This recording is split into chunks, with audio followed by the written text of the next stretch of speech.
I'd like to make a motion to approve tonight's meeting agenda with one small caveat, which is after our first presentation spotlight on Paul V. Moore with our executive principal presenting that, we have to pause for it'll literally take probably 3 minutes, but we have to, the board has to go have an updated photo taken apparently. So we'll pause momentarily for that. So with that change, can I get a second on the agenda? I'll second. Pat, with the second. Any discussion? All those in favor? Unanimous, thank you. All right, we'll dispense with community open forum. There were no blue cards filled out for tonight, so we can move into those special presentations to the board. And with that, I'll turn it over to Mr. Polzufo to introduce our first presentation. So I'd like to recognize Mrs. Enright, our executive principal / director of Counseling and Pathways to Success. Probably the longest title that exists in New York State. So she will come up with her crew, and the floor is yours. Yeah, press the red button. We good? Okay. Good evening. We do have some fellow presenters with us who will be introduced shortly after my part of the presentation. We also have Mr. Solori, Ms. O'Malley, Ms. DiBianco, and many members of the Paul V. Moore staff here behind me who are very supportive, so it's very touching that they came on time. I do want to start out with our goals. Clicker. Yep. Is it synced? Did anyone sync it? Yep. What are you pointing to that or to the wall? I was pointing to the computer. Where's the computer? I think it's at the computer. Can I ask you to click it for me? Yeah, absolutely. Okay. You want me to go over to the next one? No, we can let it go. Okay, I'll tell Joanne. Thanks. So I did want to start out with highlighting our Paul V. Moore goals, which are aligned to the district goals. So for the first one is talking about increasing student achievement by providing opportunities for students to use critical thinking, problem-solving skills with real-life applications, which align really well to our attributes and competencies of a central square learner. In addition to that, we have increasing student achievement by accommodating all students' needs using the district-wide common understanding and applications of differentiated instruction. The second part of this presentation really aligns to the use of what we'll refer to as DI, differentiated instruction. And the next slide. Go back one. Yeah, there we go. First, I want to start by talking a little bit about the counseling office because part of my title is Director of Counseling and Pathways to Success. So when we talk about, we're trying to Okay. So to start off with, we have just some opportunities that our counseling office provides for our students. And that consists of grade level meetings, orientations for students, financial aid sessions, which typically happen during open houses. Just to plug, one is coming up for our winter open house at the end of February. We have seminars, which are going to be new this year, kind of called senior seminars, but really good for our junior students that are going to be entering into their senior year. We have City came out and presented, we brought their counselors, and they really talked about CTE courses that are available for our sophomores going into their junior year. We also offered a field trip for students to go out and take a look at the City campus and the CTE pathways that are provided. In addition to that, oh, sorry. Is it working? Yes.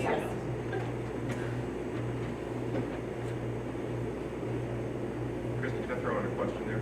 Yeah. You just mentioned we've already offered that field trip opportunity, right? To 10th graders, yes. And do you know roughly how many took advantage of that?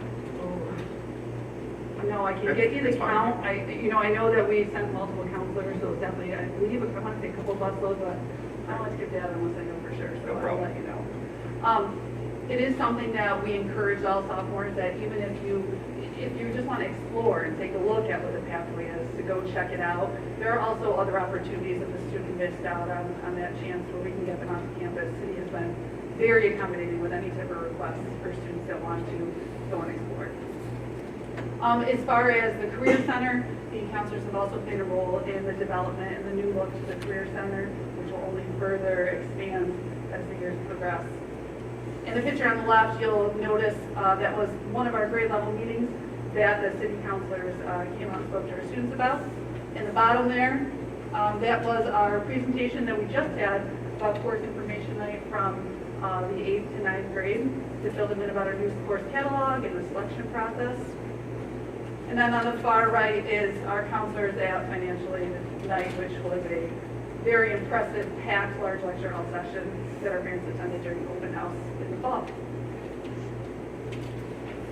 Two of our counselors, Mr. Wales and Ms. Krings, have started an iPad sign-in process. So as you notice on the bottom of these slides, we're really trying to put the attributes of a learner into everything that we do. So as far as the counseling office, the way they've shown innovation and critical thinking is when you'll notice when you start walking to more doctors' offices or signing out for prescriptions, if you go to Wegmans, well, everything's moving towards electronics. And really it's for tracking purposes and privacy. So a kid doesn't have to walk in the counseling office and say, I'm here to see so-and-so for such and such reason. It's really giving them a chance to log in, and you'll notice some blank cells because we really want to keep confidentiality. But you'll notice that they put the reason for the visit. There's a lot of choices like academic classes, or, you know, I'm here for career, social emotional support, or other not listed.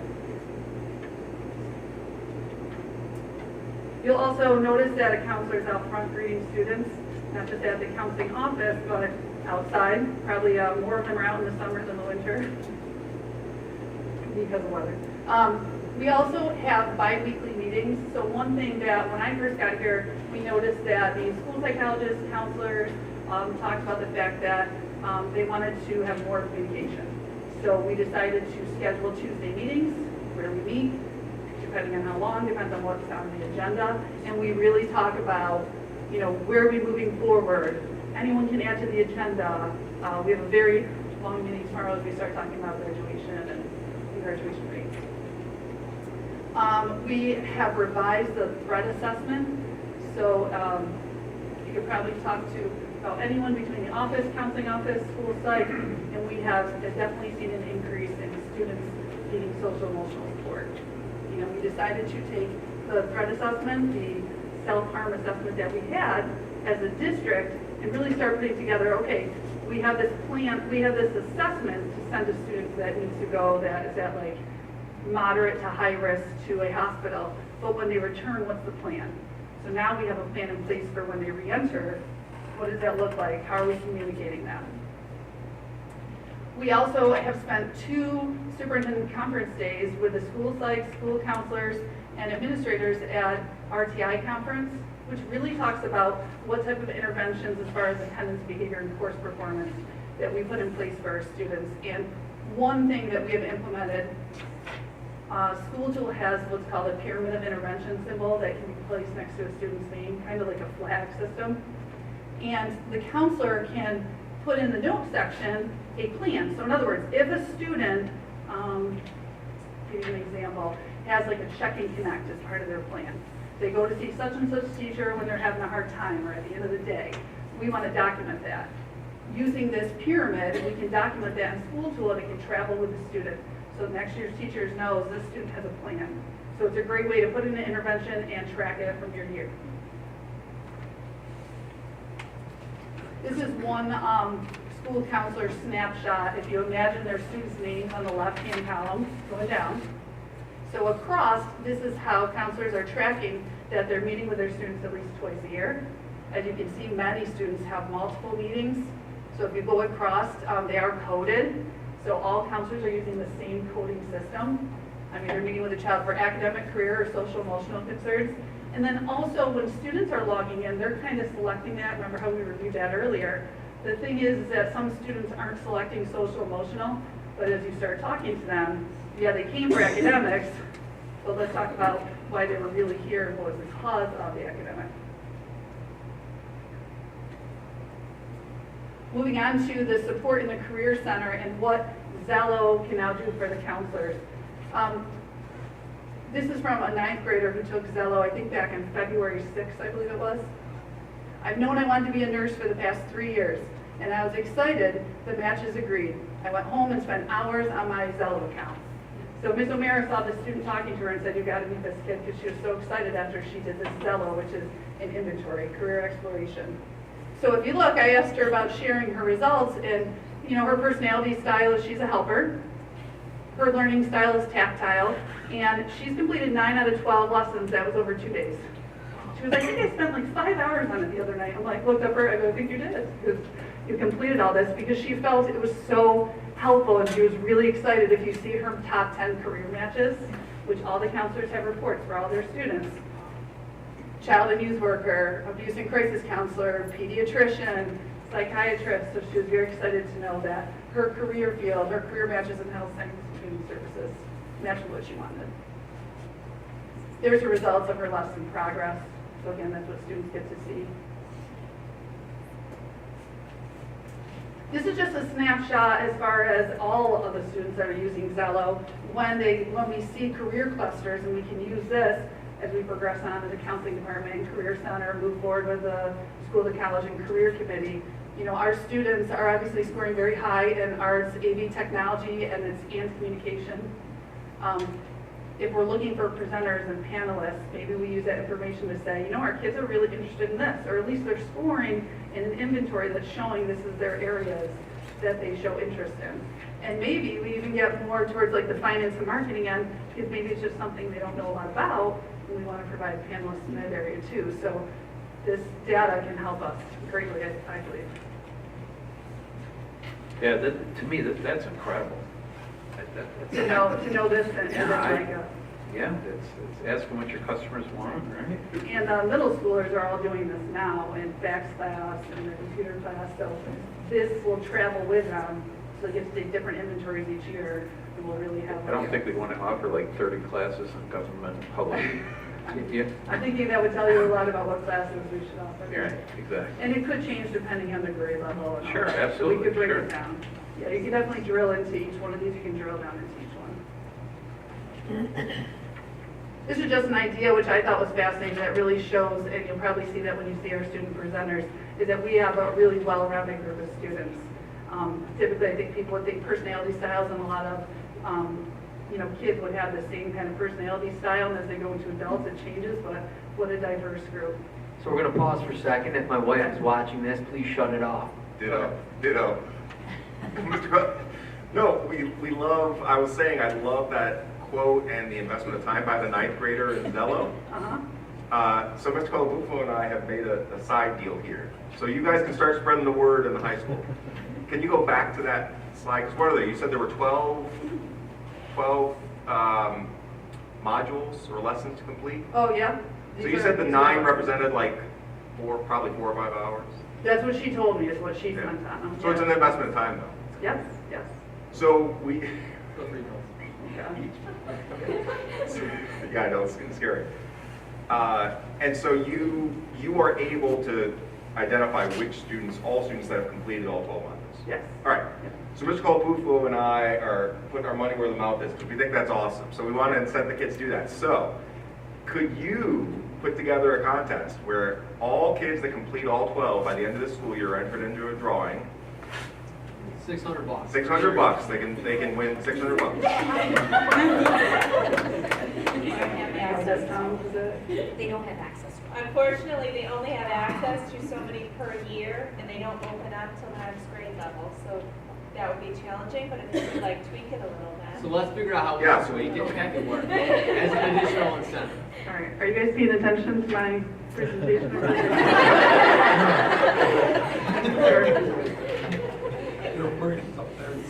Go Sorry, ahead. I think Continue rule number on. 1, do not call out board members and superintendents. Gambling is bad, kids. It's not gambling. It's incentive. Go That's ahead. right, that's a good way to put it.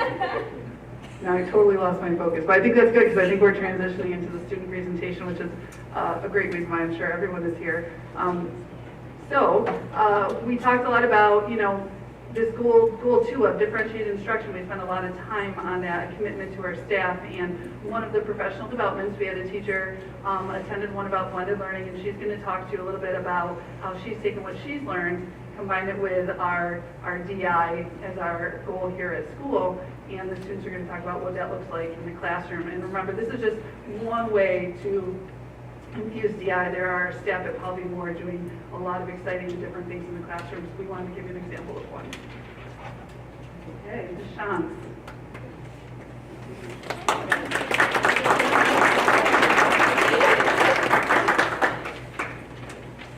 This is the kids right here.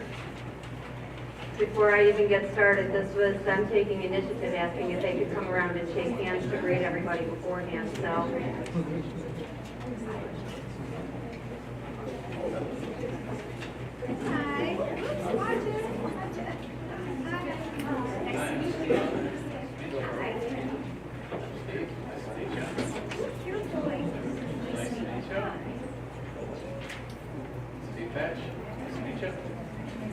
They asked me if they can do this. I look at that and say, ooh, more members for drama club.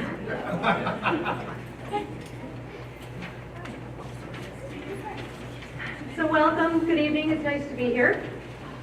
I was asked by many people if I've been released since we've been doing the musical and I've been here for rehearsals, anybody that knows me.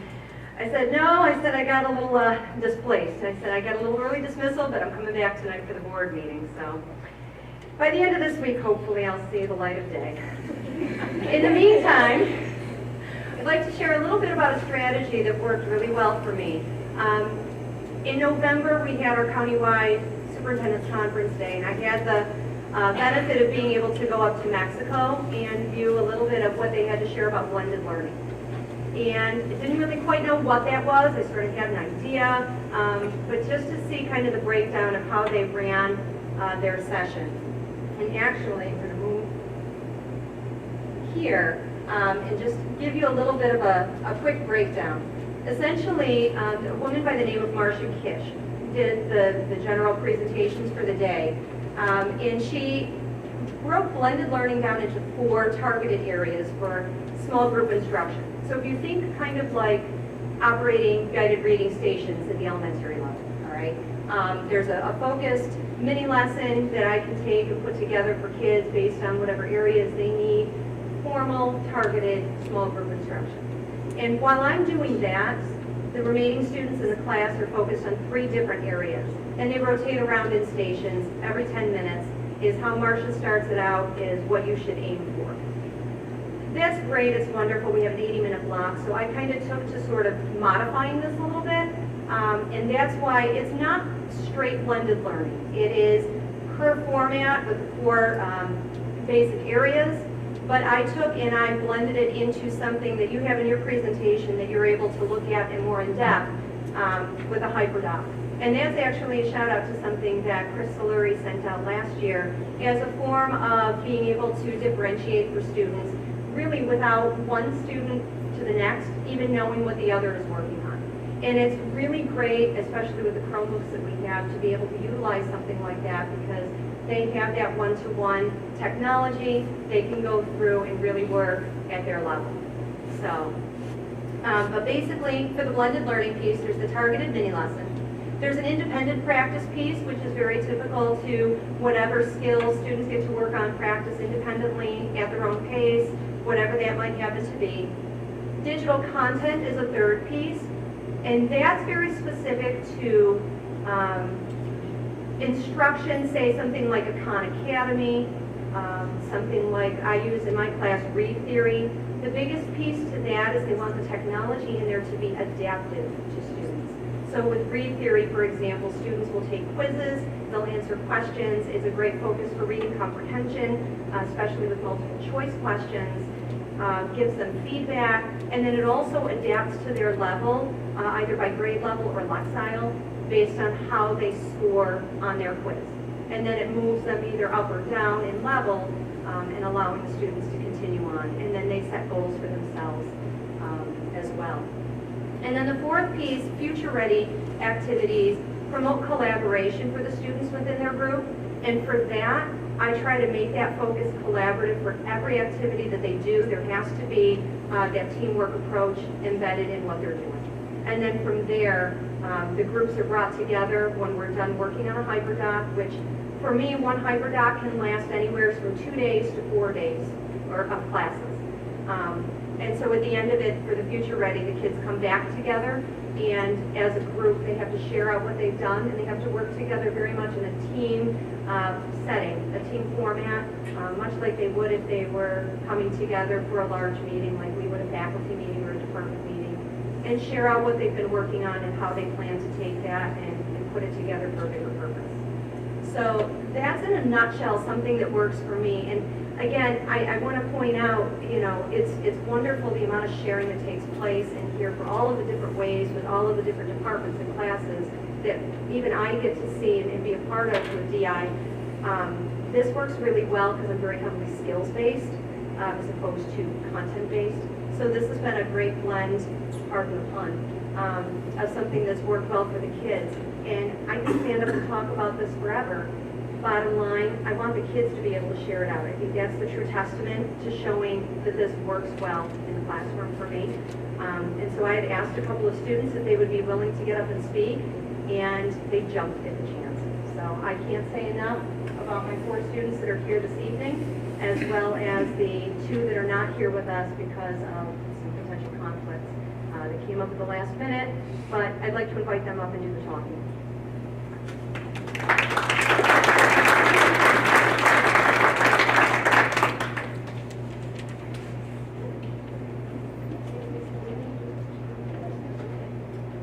Hi, I'm Brianna. And I'm Juliana. In Ms. Johnson's classroom, we do many lessons where she works with groups of students she put together. When we get into the group, we discuss the topic that we are on. Right now, we are conducting research on P.T. Barnum. We use reading strategies to break down the text and understand it. For this unit, we're going through the text and use text structure to determine the point of view or the tone of the author's text. We learned that the purpose in the anchor text article was to inform the readers about Barnum's life and his friendship with Tom Thumb. Based on the groups that Ms. Johnson put together, she makes connections for us using our interests and what we are familiar with. For example, she helped Bree and I understand the story by making a connection to something that would happen on social media. This helped us understand the scale much better. She does this with every group, but all the connections are different because everyone has different interests and are familiar with a variety of things.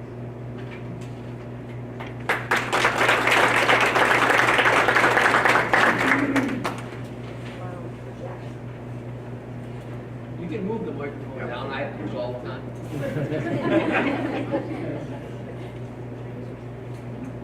Hi, I'm Julian, and for the independent learning piece, one of the activities we do is like a fast organizer, where basically we write down like how the character that we're describing either feels, acts, like what they say and what they think.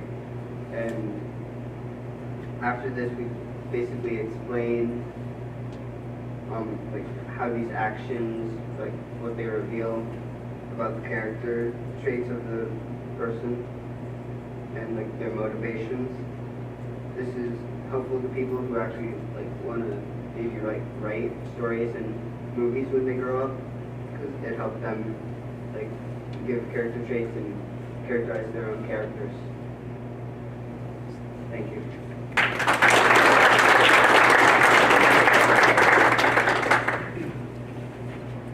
Hi, I'm Sophia. I'm in a different block of reading than Regina and Julian. And in the wonderful classroom of Mrs. Shantz, a group of students and I did a project that is one of our 4 events we'll be talking about throughout this presentation.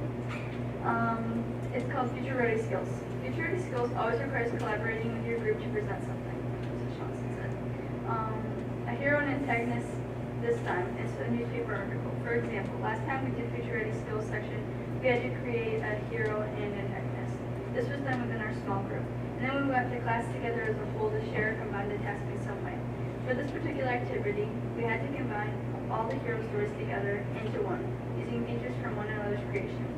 These collaborative hyperdoc features help us students learn and grow, but have a little fun at the same time. Mrs. Shantz always knows how to put a smile on all her students' faces, and this is one of the many ways she can do that. Thank you for your time.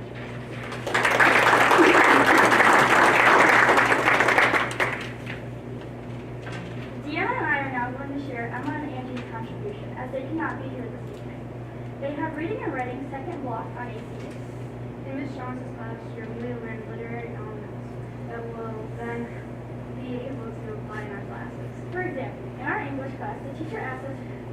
definition of an antagonist in a protest. We fell ahead of the game because no one else knew the answer. She also reinforced themes, something else we learned in English class.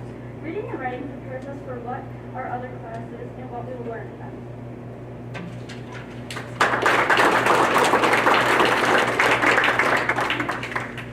Any questions?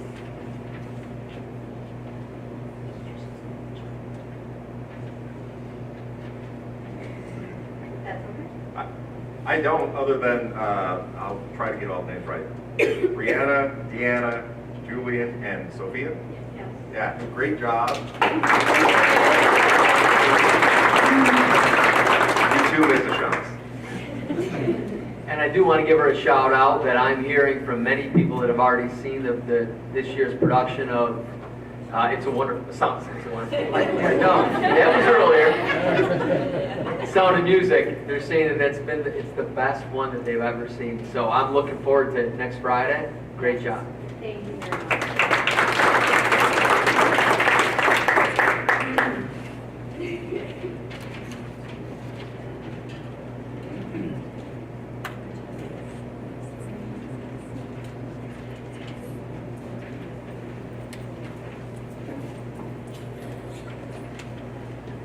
Yeah, for everyone to know, in 2 minutes, the basketball game, senior basketball game will start, just saying. So, if you want something more exciting than the board meeting. Hey. Now, at this time, I'll ask the Kolamupo to introduce our next presenter. I don't know if we're ready for that yet. Are we done with that then? Because I had a question about the bar graph. Excellent. So, is Mrs. Enright still here? There she is. Okay. So on the bar graph, two things. The first thing that jumps out at me is that that first one that's really tall and has 200 plus people in it. Is that able to be split out at all? Because it seems like it's covering 3 different things.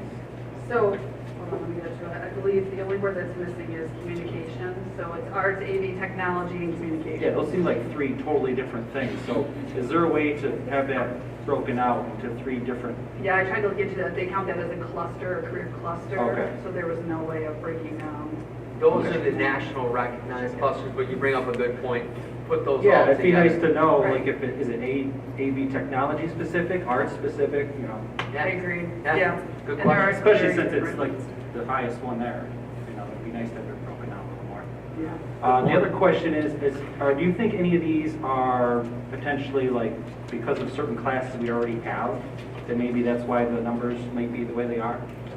It could very well be. I mean, this is our first time using the program, so I think maybe if we start taking a look at the data and Yeah. analyzing it based on number of classes in each section. It'd just be yeah. interesting to see if there's a relationship between the classes we currently have and why the chart is the way it is. Right, do they show an interest because they Right. already have familiarity? And that's what I was kind of trying to point out with Okay. different finances and government. You know, maybe they don't take that till seniors. These are freshmen, sophomores, data. Right. But Phil brings up a good point. Is it possible to find out other districts in our county or neighboring counties that use Zello that have given this out as well? I'd be curious to know how that scores there. I believe, last I heard, we were the only one in the area that was using Wow. Zello. We were the first to do that. Yeah. Okay. Yeah. Thank you. Okay. Thank you.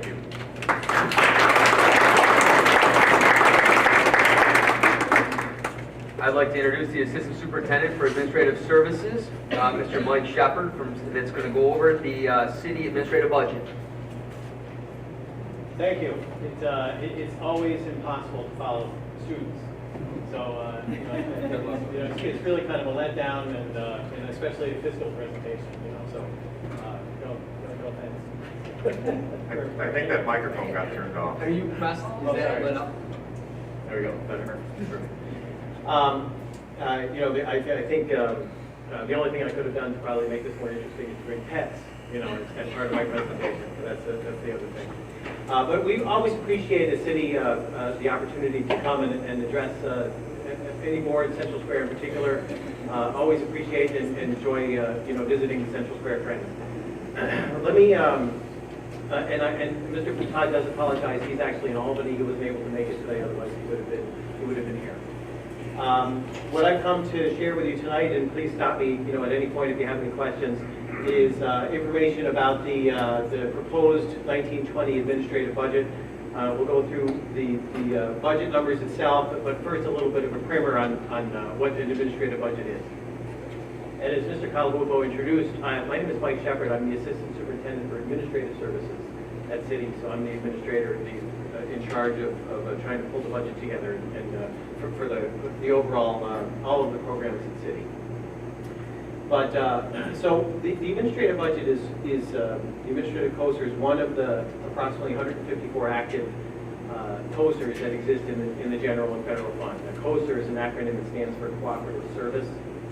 And the administrative budget is numbered COSR 001, and it's the only budget that the component districts all vote on the administrative budget vote day.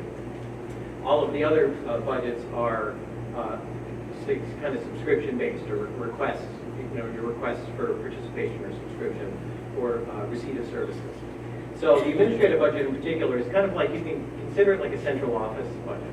It's got, any of the Board of Ed expenses, the superintendent's office, HR, administrative services, which is my office, the business office, and it's got the same functions as the school district business office. It's got a treasurer, payroll clerk, those kinds of functions in there.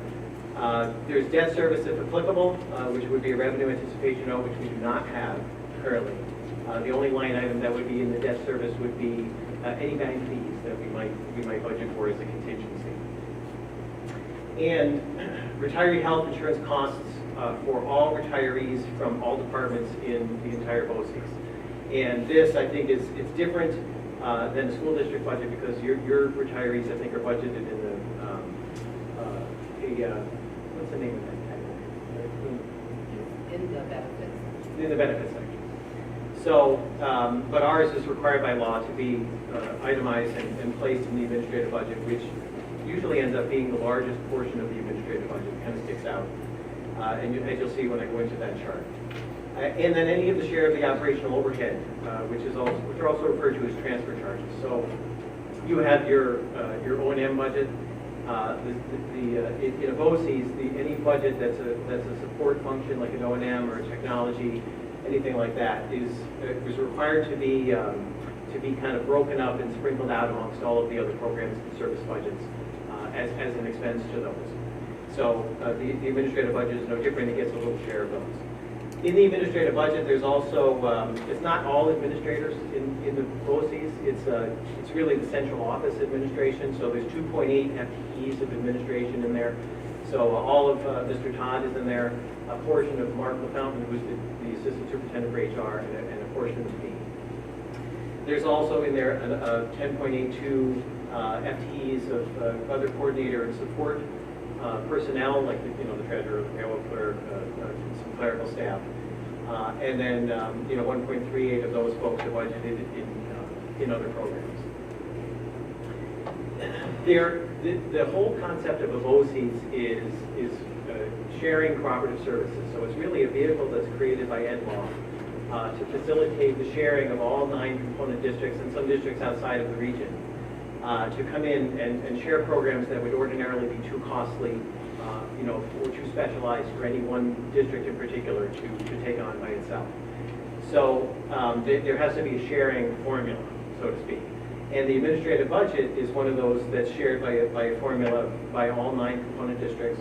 And the rate is very simple. It's the entire budget, subtract any of the other revenue that might be coming in to support that, very, very minimal. Some of it is like interest earnings, for instance, which we know are virtually non-existent these days. Any grant, indirect revenue from grants that are being operated go in there. Any resale of used equipment, something like that might be an offset.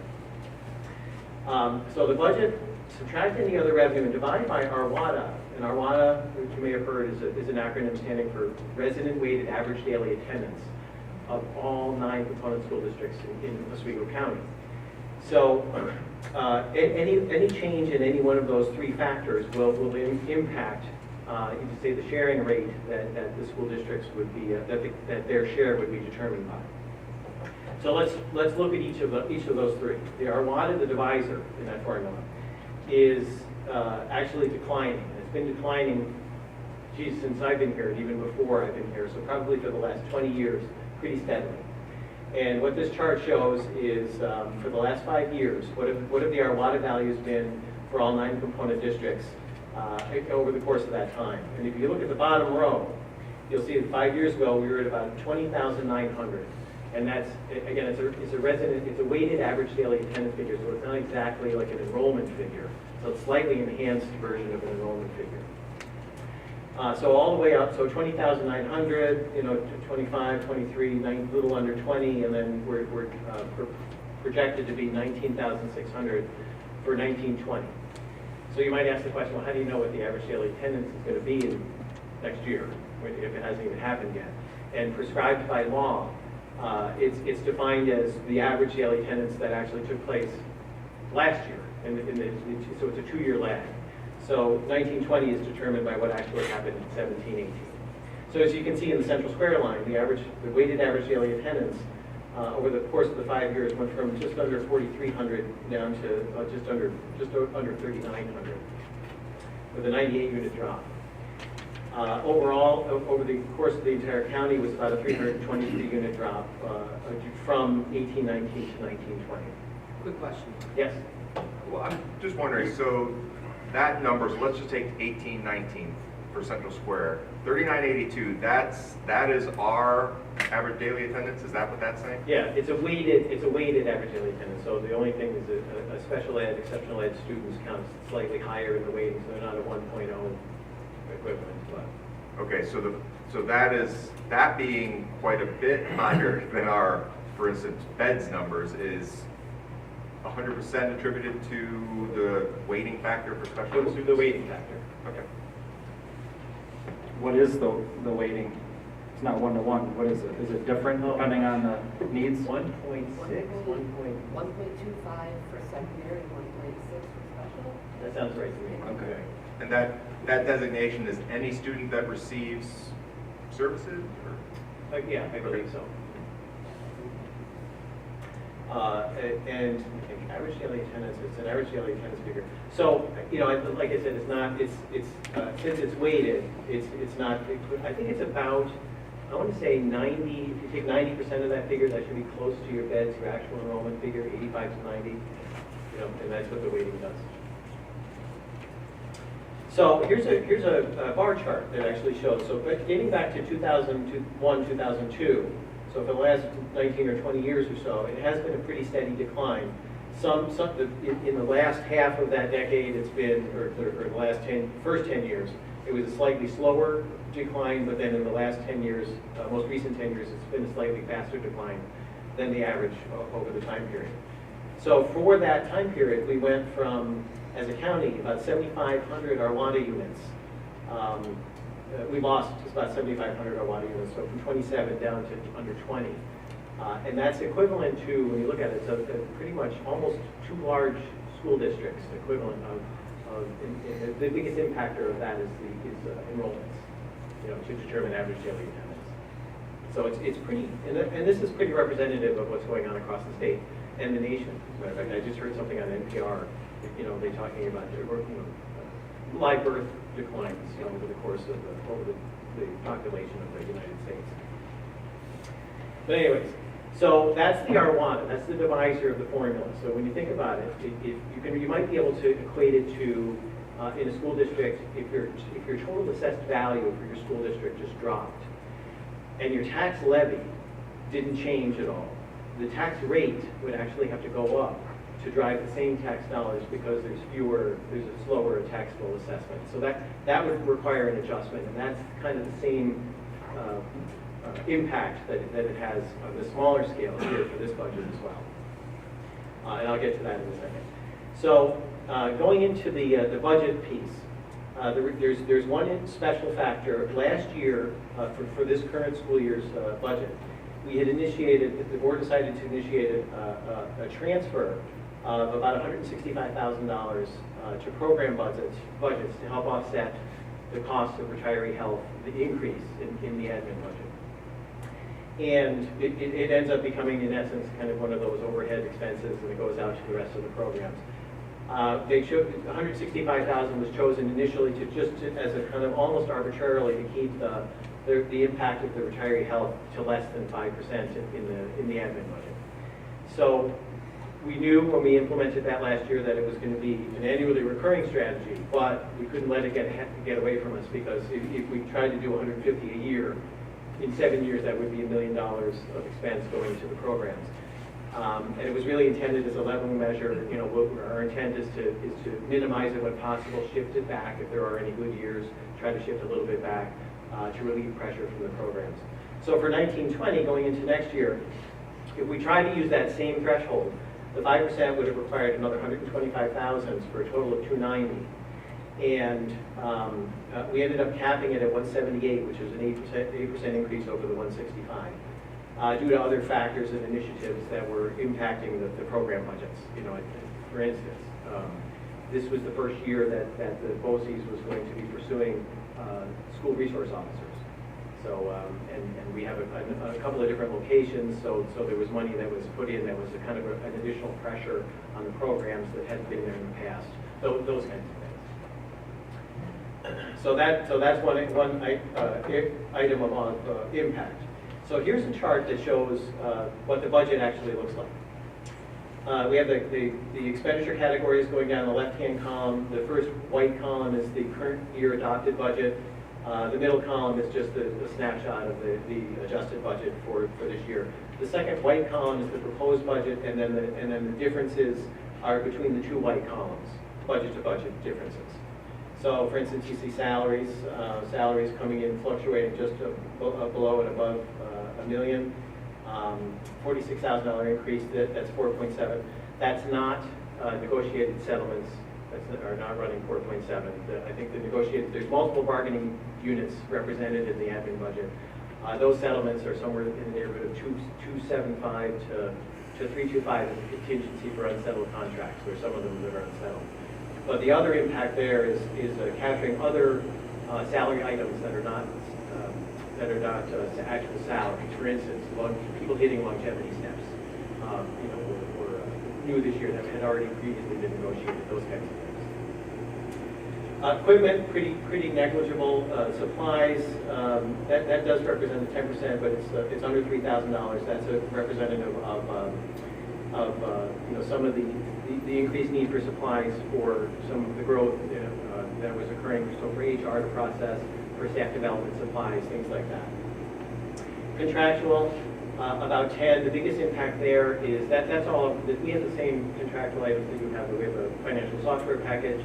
We have attorneys. We have auditing expenses. You know, things like that. And that's just a contingency for increases in those types of expenses. Debt service. That's just a contingency for any bank fees that we might experience. We brought that down by $2,000. The benefits line are the benefits for all of the active employees in the budget, and that is the largest driver. There is the health insurance. The BOCES is self-insured ourselves, not even part of the consortium, and we have our third-party administrator, which is UMR. You know, works with us to come up with an estimate for a beginning of the year premium equivalent. And this year it's coming in at about 6.5% increase as an estimated cost increase for active health insurance. And at the end of the year, since we are self-insured, the nice thing about that is we do get to, at the end of the year, it's only actual claims paid, and then we will reconcile and see what the, end up with an end of the year premium equivalent, which is traditionally lower than the initial premium equivalent. Mike, how long has it been? Has it always been self-insured? Ever since I've been here, yeah. There's the way I came into it. So retiree health, that's the line in the budget that is all of the retirees, over the course of the history of the BOCES, from all departments in the BOCES. And that's running about $6.7 million as an estimated amount. That's impacted by two things: that 6.5% increase in estimated premium that I mentioned, but it's also impacted by additional retirees. We've had anywhere from 10 to 20 retirees each year for the last 10 years, I think. I mean, it's been a pretty steady exit, on that end. And that has the biggest impact of that. So that's why that's the biggest challenge and always has been in this budget and for most BOCES across the state. The transfer charge line, that's that internal share of the internal overhead I mentioned. And then that other yellow line on the bottom, the transfer credits, that's that 165, that offset to programs. So the bottom line there is the budget is, the current adopted budget is about 7.3, the proposed budget is 7.9. The largest impact of that is the retiree health. So the budget itself is a 7.71% increase. Let me just jump ahead to this slide here. Then I'll come back to that other slide. So the total budget is up about 566,000 to 7.7. But if we split it apart, it's the retiree health that is the biggest challenge. That's about almost 6.5% of that 7.7. Everything else in the budget is going up about 1.2%. So jumping back, so that's the budget piece. So if we think back to that formula, there's the budget. You see how the budget's changing. We have the other revenues, which we'll talk about here, and then our audit advisor. The other revenues that we have coming in to offset the budget, interest earnings, which are estimated only at about $1,000. Other revenues, indirect revenue from grants, those are declining because our grants are pulling back, and some of them are declining. There's an offset in there for the use of ERS reserve funds of about $20,000. There's no change in that from the current year, and then the rest of it is just very there's really no revenue to speak of in those other categories. So the revenue category is going down by about $4,500 total. So the sharing formula that I mentioned, the current year, the formula calculated $364, and that's per Arvada unit. So that number is multiplied by the Arvada units of each school district, and that's how the sharing is determined. And so when you think about it, the declining enrollment is a double-edged sword. I mean, it's a negative that the enrollment's declining, but it's a positive that there's fewer units, call them billable units, so to speak, but there's fewer units to multiply that rate by, so that helps offset, the impact of that rate.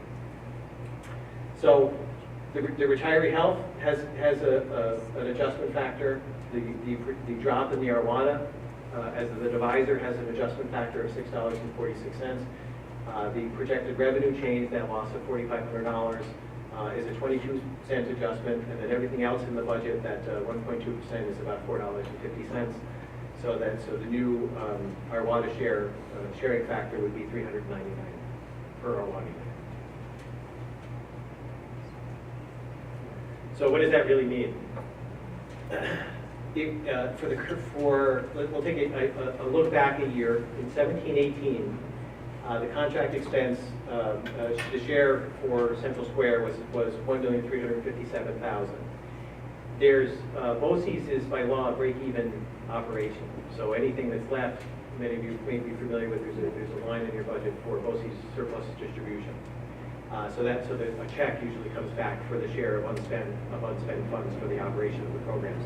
So relative to this budget in particular, $70,000 was the surplus distribution back for that expense for Central Square.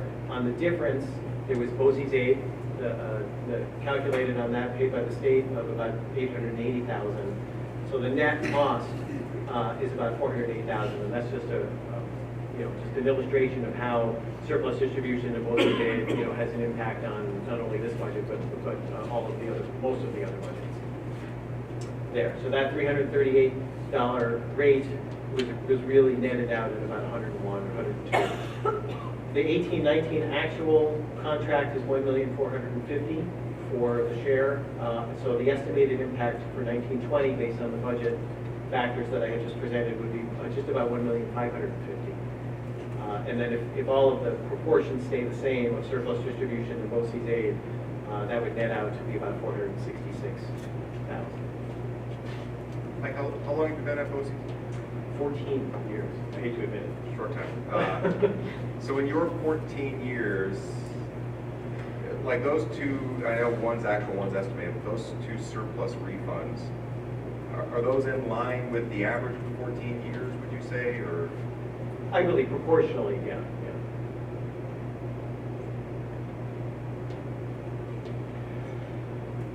know, could I, and I have to apologize, I was gone last week, so I didn't get a chance to turn in some questions, so I just got a couple thoughts. Could you talk about, because this district here, this board has had to make tough decisions with declining growth, enrollment, a couple schools, staffing, and those things. Could you talk about what BOCES is doing now that there's less kids, less money? Because there isn't percentage-wise, right, with the property tax cap. There's only so much money. Right, exactly. Okay, so if we're not all pulling on the same rope in the same way, it's going to get tougher and tougher for all these things to survive. Okay. Again, I know the superintendent is acutely aware of that. The board, the BOCES board, governing board is acutely aware of that. My past history prior to this position was in the school district, so I had the same interactions with our BOCES, so I certainly understand that. The BOCES operation is largely driven by requests from component school districts. So where component school districts may see declines doesn't necessarily equate to declines in BOCES. There could be an influx of enrollments to the BOCES as districts maybe try to economize, maybe try to drive a little more BOCES aid, things like that. So it's not necessarily the same factors that are impacting a school district budget impact the BOCES budget. But where declines do happen, the budgets, the COSERs and the staffing to supply those are usually right-sized. So it's tougher, like in special education, where there are ratios that have to be contended with, say in the 611 program or an 811 program. There's only a limited amount of staffing that we can adjust there. But every position, at any time there's a vacancy, those positions are always reviewed to see if they're vital, or if there's something that can be downsized, in an effort to try to keep the costs low. And to kind of piggyback on that, so we've mentioned that before, how we're going to be able to utilize CSI. So that's one of the things that I've tasked with Michelle Alanya, our new head of special ed, to see what are some of those programs that we can pull back and provide an equal or better opportunity, because our students wouldn't be traveling, to be able to maximize what CSI would be, which would then bring some of that points back as well. Yeah. Did you hear that? I did. Okay. So, so you got competition, so I think as long as everything's in alignment, because money is not, it's tough. We can't say, well, geez, our budget's going to increase by 4%, so let's go out, we're going to increase by 4%. We can't do that. Right. Okay? Right. So we've really got, to me, you really have to look at, the next 4 or 5 years and plan out how the bills are going to get paid, because you keep coming with a 4% increase, and we get surplus, but it's $500,000. Exactly.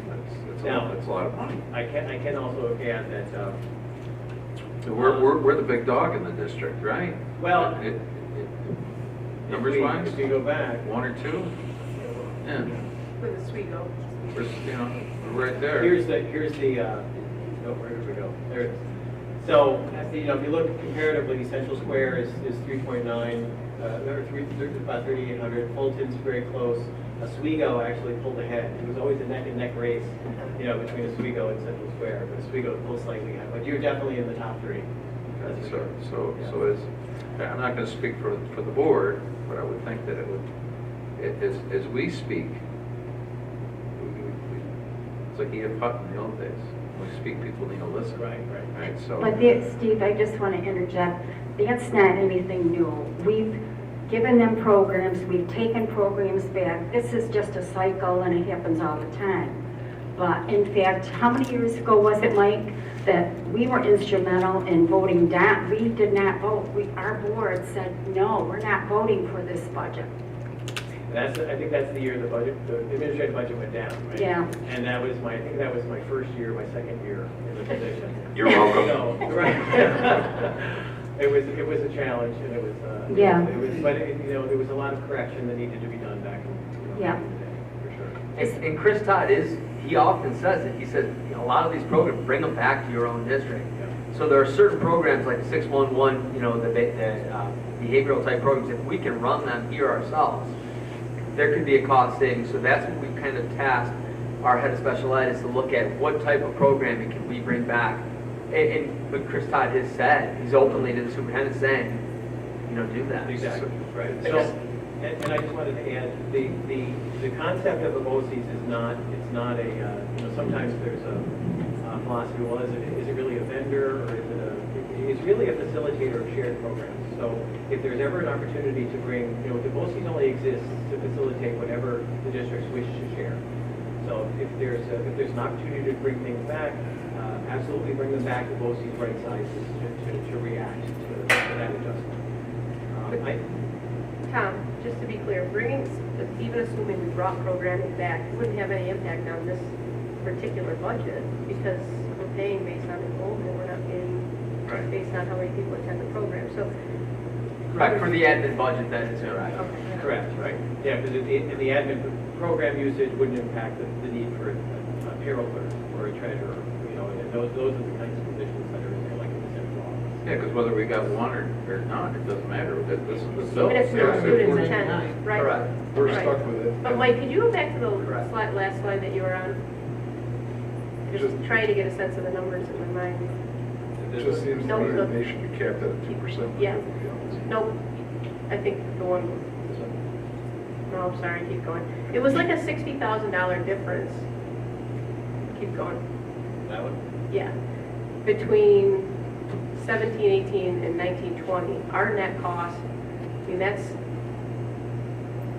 what, 20%, 18% increase in terms of what we're paying out of our own pockets, not coming back from state aid, and which is obviously substantially higher than the percentage of your contract expense between those 2 years. So I mean, it just seems like, you guys are just going up a little, but we're not paying, we're paying a lot more than the 30% of contribution of the increase, and it's just not, it's hard to correlate those two things. Yeah. It's right, so it's about a $60,000 difference divided by 2 is 30,000 a year. For the 2 years. On top of that, Yeah. on top of each year compounded, which is about 7%, maybe 7.5%. Okay. I know that there were some questions, some excellent questions that came from the board to Mr. Todd relative to health insurance. What are we doing to help, reduce the cost of health insurance or try to minimize it? And Mr. Todd responded with a couple of excellent things. There were a few other things that I could say that in keeping track of these things, there have been significant movement in negotiations to try to impact what the ultimate impact of retiree health will be once folks retire. Implementation of a 3-year drug plan, a 3-tier drug plan,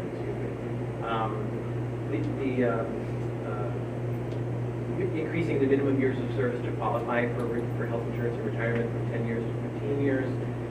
Implementing an 80-20 co-insurance, so that's not a premium share, that's at the point of service. And upcoming negotiations, is going to be an effort to try to increase, premium share. I know that Mr. Todd mentioned that his premium share is 80-20, and that's, I think, the direction that we're going to be pursuing, for the rest of the population over there. We switched to an employee group waiver plan, which is a federal subsidy plan. We did an RFP, changed our pharmacy benefit manager from Medco to ProAct, and we enlisted the services of E&D to help identify other areas of savings. We started an international drug mail order program. We enrolled in one. And That's a way to bring revenue in. That's a Way to bring revenue in. Is that legal? We didn't start it. But it's an opportunity to get the very same prescriptions from overseas as opposed to domestically. And that and it's a voluntary, so we not mandated. But that could save over $600,000 if everybody were to do that. And we're exploring a bunch of other options as well. So, there is a very vigilant eye on trying to make sure that those are reined in as much as possible. Let me ask a question about the slide where you had salaries, cross charges, cross credits. This one right here.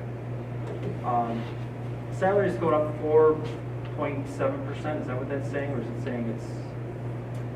It's, Salaries well, go up 4.7%, right? that category. Who's in salaries for the admin budget?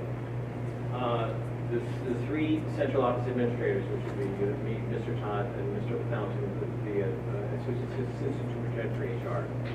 There's a coordinator in there of the business office and the business manager focus. There's the business office staff, so there's the treasurer, the payroll clerk. In BOCES, there's a budget liaison slash billing coordinator, to process the contract invoices. There's all of the clerical, like Missy Allard, who's Mr. Todd's district clerk. There's a couple of other clerical folks in there. So that pool is different from the pool for retiree health, right? Yes, yes. Who's retiree health? What's that pool? That pool is literally everybody who retires from the BOCES, regardless of the program. When do we vote on this? April or something? Is that? That's actually, yeah, the date is, let's see right here. The date, the actual administrative budget vote date is April 24th. The annual meeting is April 3rd.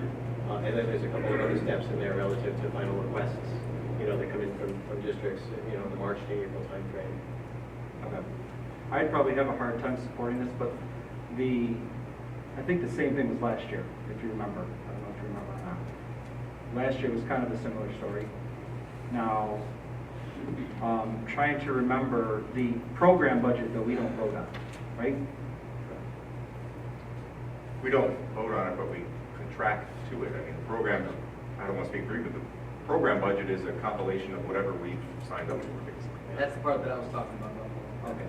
And there's a choice. You can, any programs that could be operated here, would be operated here a bit more cost effective. Right. So if we get a tax cap of 2.5%, whatever it is, and this is, it's a small amount of our total budget, really. But where's the money coming from to pay for the increase? That's what I'm asking. Yeah. It's come from some budget. That's my concern. So Mike, if you don't mind, because I'm trying to figure out if I'm thinking about this right or not, can you go back to the draft administrative budget slide?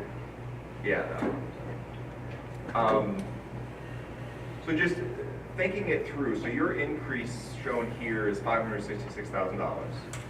Correct. Roughly Central Square, just rough numbers based on our lot and everything, we're 20% of that. So and on average, you're saying roughly we get $70,000 back a year. So if we're 20% of that, then through the county, roughly $350,000 given back, right? I mean, rough numbers. Yeah, that's probably all right. So why would city not reduce that by $350,000 for argument's sake and not give something back? Like, why are the district? And I'm not trying to be smart. Right. Why are the districts giving a loan for the year and then getting it back instead of reducing it off of that? That's a great question. The answer really lies mainly in the retiree health category. So, salaries are fixed, we know what those are going to be, so that could be budgeted actual. But there are some, and probably a number of those other categories could be budgeted actual and are budgeted actual. But the retiree health is budgeted at an estimate, because we don't know what the claims, since we're self-insured, we don't know what the claims are going to be. So there's an actuarially derived estimate for what that figure should be, and we use our third-party administrator, UMR, to help come up with that estimate based on industry trends and all of that for healthcare. And it's understanding that generally drives the figure you're talking about.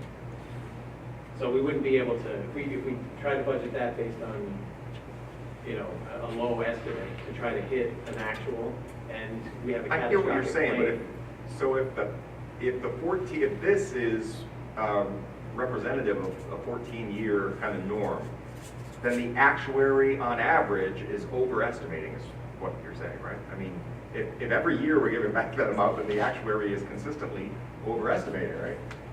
And again, I'm trying to understand the process, because we don't do that. we're trying to squeeze every dime out that isn't needed, and it feels like we know that we're $350,000 over here. And I get what you're saying. I realize there's all, and we do the same thing. I know that Marina's explained that. We can't budget to the penny, because if you ever get out of line, then you're shot. I get that. But $350,000 of a $566,000 increase seems like, a lot of slush. But Well, I think there's two, it's a fair point, and it does make sense. I mean, it's definitely worth considering. When it comes to health insurance claims, though, it's, one catastrophic claim or two or three, that may have been different than what occurred in prior history. One cancer and being self-insured. Now, it's a little different because I think Central Square is part of the consortium, the health consortium. No. So the health consortium, I know, builds in contingency when they set their rates for all of the participating school districts. So they have that, and they end up with a surplus at the end of the year, hopefully, that they can use to help level, what's going on over for the future years. So they're using the same philosophy in that. It's just that you're not in control of it. But in a consortium, you're spreading that risk out over Exactly. more. Right. We're fronting the risk, is what we're doing. yeah, which is the nature of it. And I'll end by simply saying, at least speaking for me, my questions are not at all, I don't have angst with city. I love the programming that you guys are doing. I think it is an incredibly important part of what we do. My angst is about that city gets a flexibility that is not afforded other districts, and that's not city's fault. I'm not blaming the city, it's New York State. So it's a little bit of envy, frankly, coming out that we don't get that flexibility. Another thing is, do you offer incentives for retiring? Have you done that the last couple of years? No. Okay. And I guess it's not violating anything that would be held in executive privilege for your board. Is it because the analysis shows that there's not enough breakage to make it a worthwhile effort? Is there a tangible reason why city doesn't do that? So our board has discussed at length how to do it, how often to do it, and it really comes down to a financial, when there's breakage. Yeah. It's not really seen, the savings and the breakage isn't really there, and it usually ends up appearing like, we'd be paying money to people to incite them to retire who would normally be retiring anyways. So they would just end up, walking out the door with more money and less money. Yeah, I'm mainly asking because it changes where the pool of money is, right? It goes from program to retiree health, right? You're paying someone a salary for a program, and all of a sudden now you're paying retiree health. Right. Then it moves in. It shifts to into this the bucket. admin budget for the ongoing retiree health costs. But that's only a shift if you're not replacing that person that retires, right? I mean, otherwise it's it's adding to the retiree health, and you're replacing it in the program budget. So. It's either way, it's still adding to the retiree health line.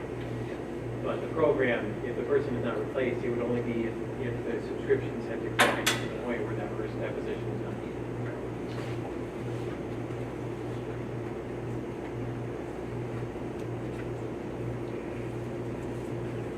Other questions, or did you? I can't even remember if you had got to your last slide. I did. Derailed you a little bit. It was just that, just the dates, reminding people of the date of the vote and the annual meeting. So just one final comment, because it came up, I think, when maybe Mrs. Fishman was talking about. So pulling programming back, if it were to happen, because we made the comment that perhaps there's something we could do more cost effectively. If city's charter, you started by city's charter, is to do shared services programs that, when grouped together, is a more cost effective way. So I guess my question is, if districts can do that, if they have the ability to pull programming back because it's more cost effective, shouldn't that be a charge that city is pushing? Like, if your charter is the most cost effective way, I would think there's a give and take. There's got to be years where you're saying, hey, you guys should take this back. You can do it better than we can. Absolutely, and Mr. Todd shares that every chiefs meeting, to make sure that people, but in order to do that, it's really a local evaluation and a local decision. You have to see what your impact is, what your costs are, what the costs would be to participate in the BOCES program, and then make that determination. And space is key. So the fact that we have a building, he says it all the time, bring things back to that program really to offset that cost. Thank you so much. Thanks. I'll ask. So why is city self-insured? Not part of the consortium? Well, that's a great question too. And we did look at the consortium at the time that we were looking at it. Our end of the year premium equivalent usually ends up being less than what we found that what it would cost us to be in the consortium. So even though there's that front end, float, at the end, the refund comes back. As it did with Central Square. So when we were in the retrospective plan, and then when we switched to the minimum premium, had we have stayed, because the minimum premium is the closest to self-insured you can be, and still be able to get stop loss, we would still be making more money. We have more money than if we went into the consortium. The consortium really only helps us do long-term planning, because if you do get a couple of those cases, and that's happened to a component district, it went up, I believe one of the districts went up like 56% as a result of those cases. So when you talk about long-term planning, the consortium will give us that, is if you're willing to roll the dice. And I think and Mike, correct me if I'm wrong, but I think that's a good question to understand in context, because the reality is there's risk with self-insured too. But let's just say disaster struck and your costs went up 20%. Through New York State's setup, you are able to pass that along in your administrative budget, whereas we cannot. We then are cutting program in order to make up for that. And that is my frustration with the different set of rules. Not your fault. That's exactly why I said it. Sounded to me like they should be under the same rules we are. 2% caps. Or us under theirs, which is... Right. Either way. Yeah. Mike, thank you so much. Yeah, Really appreciate it. Thank you very much. All right, at this time, we have to take a 3-minute pause in the meeting. Open meetings law says that you guys are welcome to come with us, but we're just going to get an official board picture taken, which apparently is something we have to do. So we'll be back when